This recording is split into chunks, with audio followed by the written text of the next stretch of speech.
Welcome, I'm Paul Oster, the nation's credit repairman, and here's today's credit tip brought to you by the folks at Better Qualified.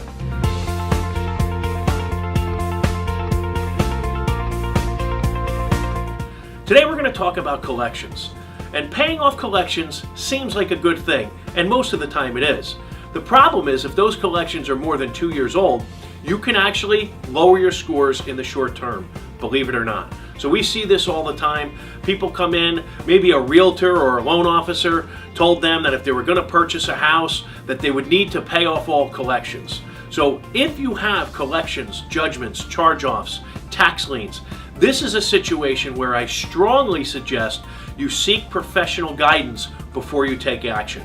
Again, paying off collections in the long run is always going to be a good thing, but paying off collections that are more than 2 years old can actually lower your score in the short term. Contact Better Qualified for a free consultation and credit analysis, and we can tell you exactly what to do or not to do. Thanks again. I'm Paul Oster, the nation's credit repairman.